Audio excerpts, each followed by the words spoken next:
The clatter of coins hitting the wooden table echoed like gunshots in Olivia Calloway's ears, each penny a nail in the coffin of her freedom. 23 cents, the bailiff announced to the packed courthouse in Silver Creek, Colorado, 1876. Does anyone bid higher for the convicted debtor's 7 years of service?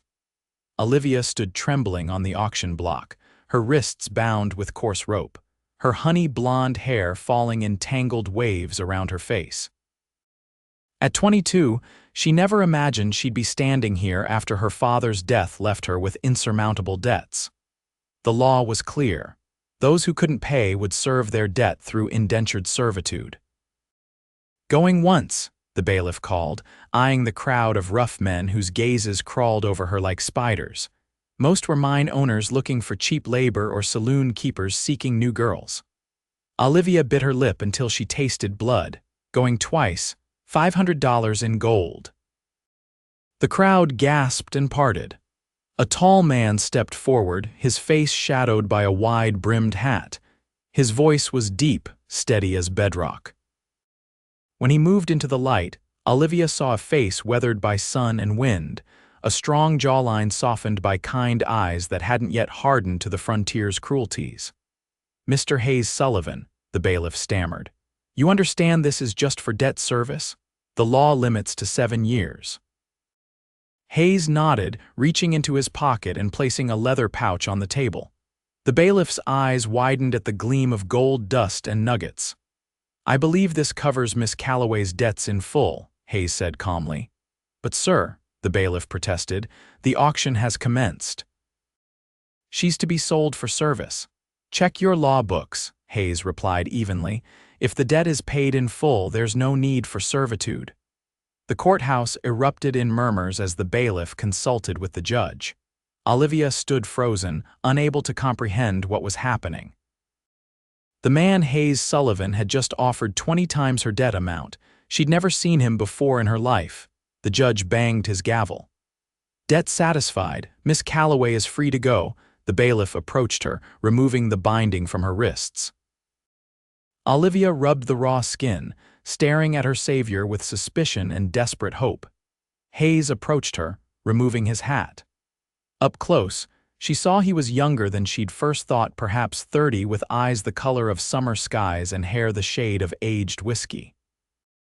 "Miss Calloway," he said quietly, "I have a proposal for you, but not one to discuss here." He glanced around at the disappointed and curious onlookers. "May I escort you somewhere more private?" Olivia drew herself up, summoning what dignity remained. "Sir, I appreciate your intervention, but I don't know you, and I'm not inclined to go anywhere private with a stranger, no matter how generous." A smile touched the corner of his mouth. "Very sensible. The widow Parker runs a respectable boarding house at the edge of town. We can speak there in the front parlor with her present if you wish." Something about his straightforward manner eased her fear. "Very well, Mr. Sullivan." Outside, the September sun cast long shadows across Silver Creek's dusty Main Street. Hayes helped Olivia into a handsome buggy, and they rode in silence past the saloons and general store, beyond the church to a neat white house with blue shutters. The widow Parker, a stout woman with sharp eyes and a kind face, welcomed them into her parlor, bringing tea before tactfully retreating, though Olivia noticed she kept the door cracked open. "Why did you do that, Mr. Sullivan?" Olivia asked, clutching her teacup. "Pay my debts when you don't know me," Hayes set his cup down carefully. "I knew your father, Miss Calloway, not well but enough to respect him when I heard about the auction." He paused. "No one should be sold for pennies. My father never mentioned you. We had limited dealings. I purchased horses from him for my ranch." Hayes leaned forward slightly. "Miss Calloway, I run the Double S about 15 miles west of town.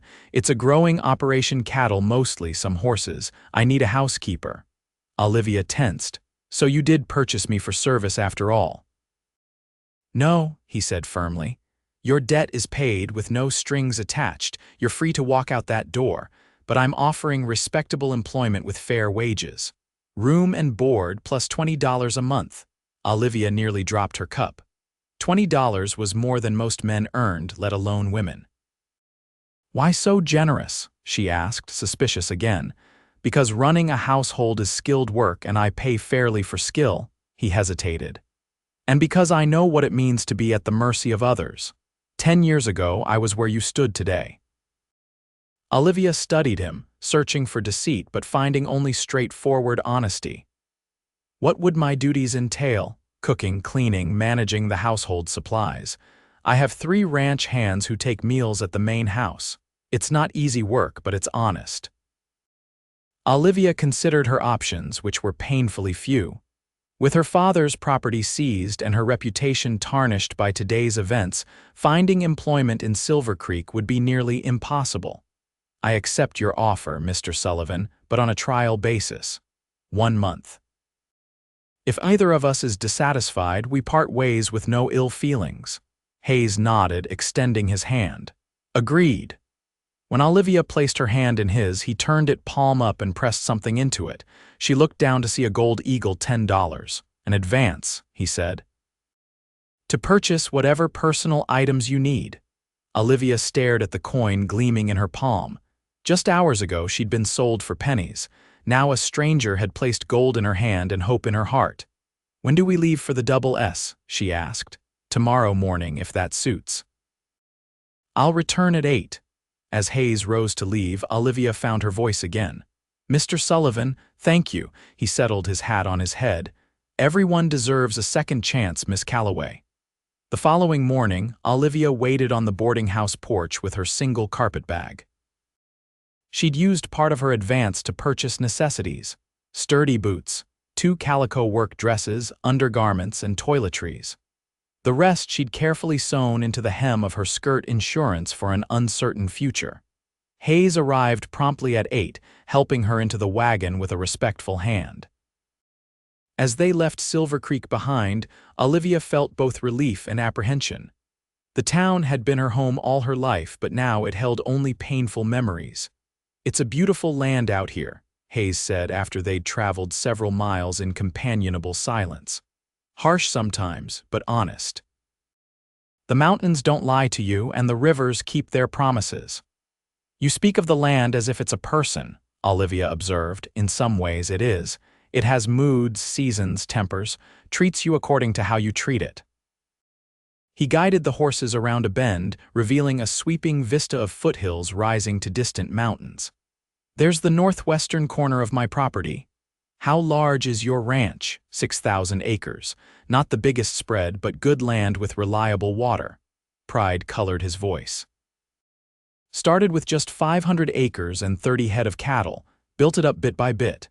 "You've accomplished a great deal for a man who was once—" She trailed off, unsure how to delicately reference his past. "Indentured," Hayes finished for her. "Yes. I came west from Pennsylvania with nothing but ambition, made some mistakes, fell into debt, served 4 years to a cattle baron named Mackenzie." His hands tightened on the reins. "He wasn't a kind master, but he taught me ranching. When my service ended, I worked another 3 years as a free man, saving every penny, then I found my own place." Olivia studied his profile, seeing new depths in this quiet man. "And now you're the master." "No," he said firmly. "I'm an employer. There's a world of difference."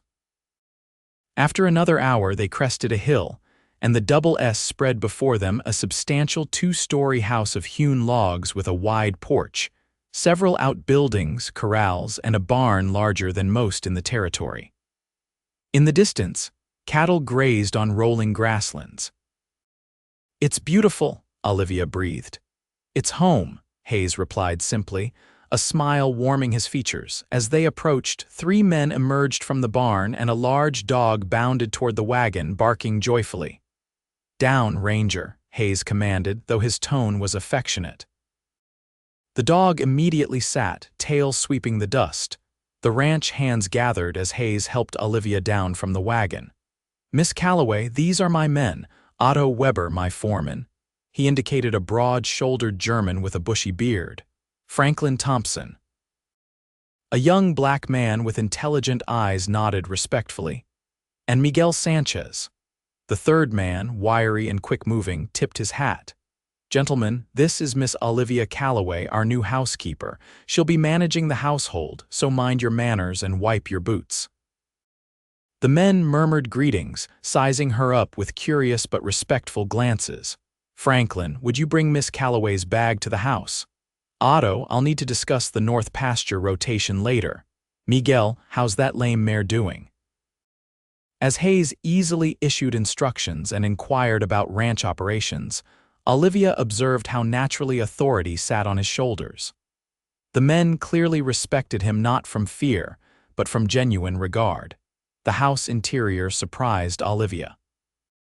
Though decidedly masculine, it was clean and well-ordered. The main floor contained a spacious kitchen with a massive iron stove, a dining room with a table large enough for 8, a comfortable parlor, and Hayes's study. Upstairs were 4 bedrooms, the master bedroom, her room, and 2 spares. "The men have their own bunkhouse," Hayes explained, showing her to her quarters. "They take breakfast at 6, dinner at noon, and supper at 6. Sundays they usually ride into town, so you'll have lighter duties then." Her room was simple but pleasant, with a narrow bed covered in a handmade quilt, a washstand with pitcher and bowl, a small dresser, and a window overlooking the eastern range. "It's lovely," she said, genuinely pleased. "I'll leave you to settle in.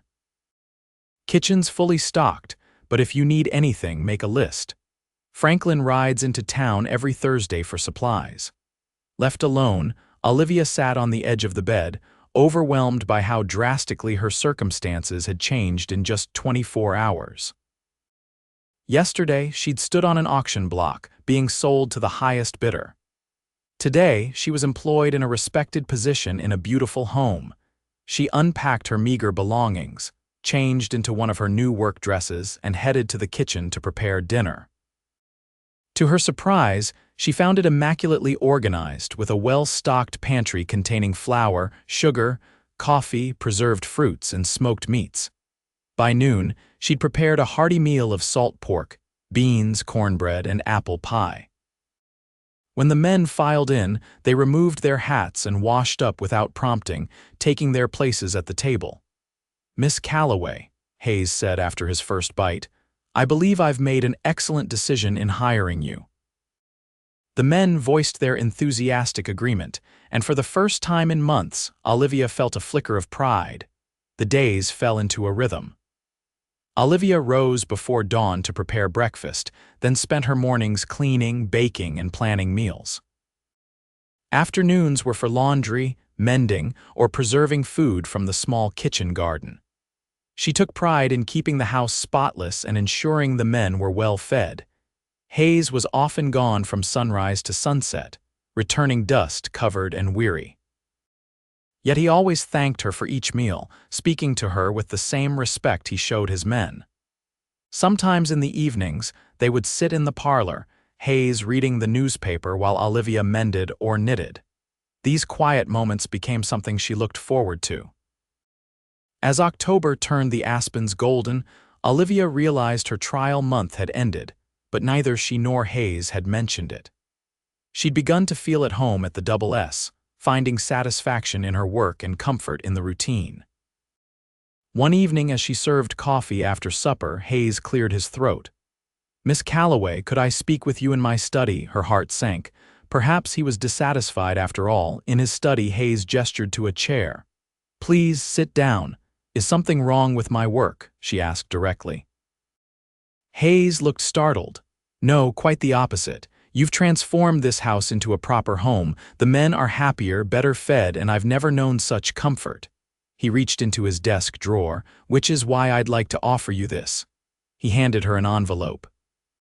Inside, Olivia found $30.10 more than their agreed wage. "Mr. Sullivan, this is too much.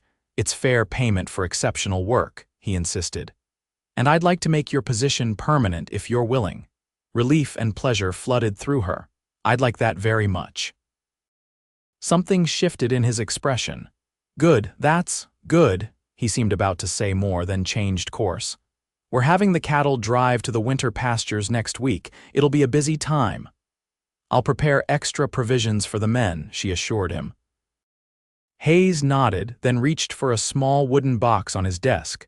"I've also been meaning to give you this." Inside the box lay a simple silver key. "For the household accounts," he explained. "There's a strong box in the pantry with funds for running the house. I trust your judgment on what's needed." Olivia stared at the key. Trust was a precious commodity, especially in a place where a man's word and handshake still carried more weight than written contracts. "Thank you for your confidence in me," she said softly. For a moment, their eyes held and something unspoken passed between them. Then Hayes stood, breaking the spell. "Well, good night, Miss Calloway." "Good night, Mr. Sullivan." The cattle drive brought new challenges. With the men gone for 5 days, the house felt eerily quiet.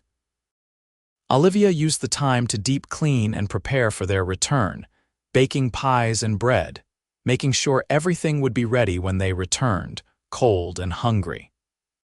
When they finally rode in, Hayes looked exhausted, a day's growth of beard darkening his jaw, his eyes bloodshot from dust and little sleep. "Welcome back," Olivia greeted them on the porch. "Baths are ready and supper will be on the table in 30 minutes. The men's grateful expressions would have been payment enough, but the way Hayes looked at her as if she were something precious sent warmth spreading through her chest. That night after supper, Hayes lingered in the kitchen as she washed dishes. "You didn't have to wait up all day for our return," he said, drying a plate she handed him. "Of course I did. You all needed a proper meal and hot water." She passed him another plate. "Besides, the house was too quiet without you, all of you," she added hastily. Hayes set down the dish towel. "Olivia," it was the first time he'd used her given name. "I wanted to ask if you'd accompany me to town next Saturday. There's a harvest dance at the church." She looked up, surprised. "As your housekeeper." "No," he said quietly. "As my companion for the evening." Olivia's heart quickened. "People will talk. Let them, unless you're concerned about your reputation being linked with mine." "No," she said quickly. "That's not it at all." A smile touched his lips. "So you'll come?" "Yes," she answered, unable to suppress her own smile. "I'd be honored." The day of the dance arrived crisp and clear. Olivia wore her best dress, navy blue with a lace collar, freshly pressed. She'd spent an extra hour on her hair, arranging it in a becoming style with a ribbon that matched her dress. When she descended the stairs, Hayes waited in the parlor dressed in a clean black suit, his usually unruly hair neatly combed. He stared at her, momentarily speechless. "You look beautiful," he finally said. "Thank you." She felt a blush warm her cheeks. "You're quite handsome yourself."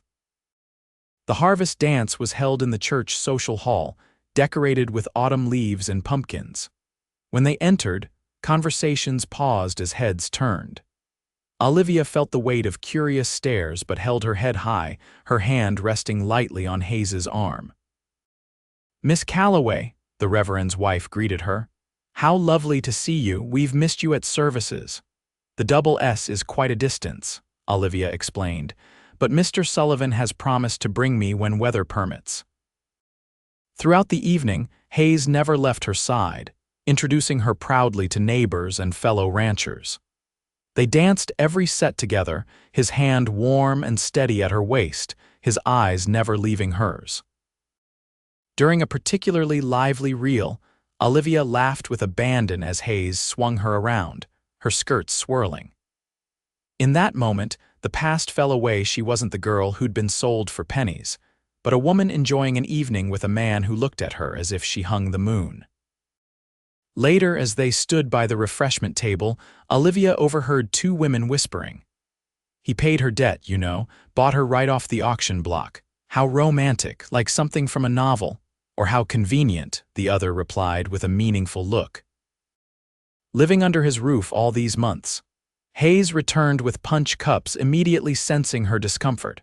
"What's wrong?" "Nothing," Olivia replied quickly, but her smile felt strained.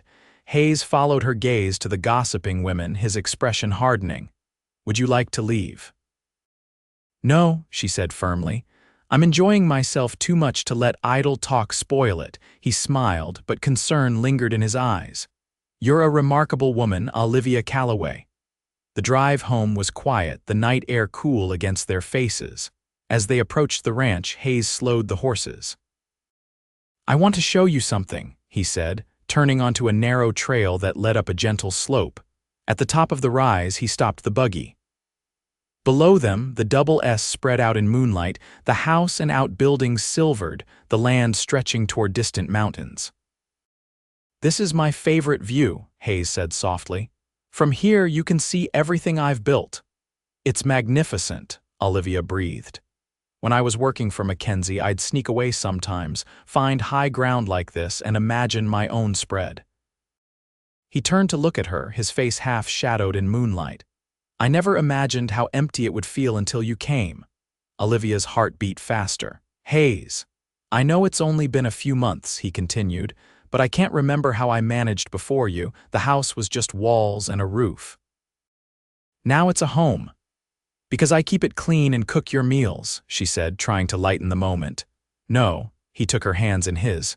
"Because you're in it. Your laugh when Franklin tells his terrible jokes, the way you hum while you work, how you leave wildflowers on the table. The light in your eyes when you master something new." He lifted one hand to gently touch her cheek. "I brought you here tonight because I wanted you to see what I see, everything that could be ours together."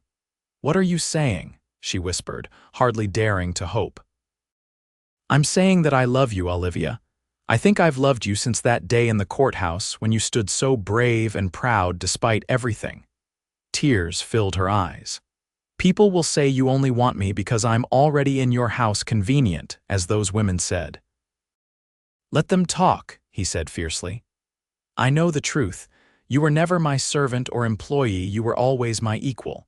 From the moment I placed that gold in your hand, I was hoping someday I might place a ring on your finger." Reaching into his pocket, Hayes withdrew a small box. Opening it revealed a gold band set with a modest diamond that caught the moonlight. "I'm not asking because it's convenient or expected," he said, his voice husky with emotion. "I'm asking because I can't imagine my life without you in it. Will you marry me, Olivia?" "Not as my housekeeper, but as my wife and partner." Tears spilled onto her cheeks. "When you paid my debt, I thought it was the kindest thing anyone had ever done for me, but this offering me your heart, that's the true gift." She cupped his face in her hands. "Yes, Hayes Sullivan, I will marry you." "I love you." When his lips met hers, Olivia felt as if her life had finally begun. From sold for pennies to loved beyond measure, it was more than a second chance. It was a miracle. They were married 2 weeks later in the same church where they danced. The Reverend spoke of new beginnings and God's providence as Hayes slipped the gold band onto Olivia's finger, his eyes never leaving hers as he promised to love and cherish her all the days of their lives. The celebration afterward at the Double S was joyous. Otto, Franklin, and Miguel had decorated the barn with lanterns and fall flowers. Neighbors and townspeople came to wish them well, any gossip silenced by the obvious devotion between the newlyweds. That night, as Hayes carried her across the threshold of what was now truly their home, Olivia felt a sense of completion she'd never known possible. "Welcome home, Mrs. Sullivan," he whispered against her hair. "I've been home since the day you brought me here," she replied, reaching up to touch his beloved face. "I just didn't know it yet. Spring brought new life to the Double S." The cattle herd expanded with healthy calves, the kitchen garden flourished under Olivia's care, and the house itself seemed to glow with happiness. Hayes had built Olivia a proper indoor bathroom with a copper tub and installed glass windows to replace the oiled paper in several rooms. One evening, as they sat on the porch watching the sunset paint the mountains gold and purple, Olivia took Hayes's hand and placed it on her still flat stomach. "We'll need to prepare the spare bedroom," she said softly. "For around November, I think." Hayes's expression transformed from confusion to wonder. "A baby, are you certain?" Dr. Wilson confirmed it yesterday when I was in town. She smiled through happy tears. "You're going to be a father." Hayes gathered her into his arms, his own eyes damp. "I never thought I could be this happy," he whispered against her hair. "From the moment I saw you standing so brave on that auction block, all I wanted was to give you the life you deserved. Now you've given me more than I ever dreamed possible." "We've given each other second chances," Olivia corrected gently. "From pennies to gold to this precious new life, our journey has only just begun." As the sun dipped below the horizon, casting long shadows across the land they both loved, Hayes sealed their joy with a tender kiss. Their story from auction block to wedding altar to the promise of family was proof that even in the harsh wilderness of the West, love could transform the darkest circumstances into the brightest future. For Olivia, who had once been sold for pennies, the gold band on her finger was more than just a symbol of Hayes's love. It was a promise kept, a future secured, and a reminder that true worth can never be measured in coins, only in the currency of the heart.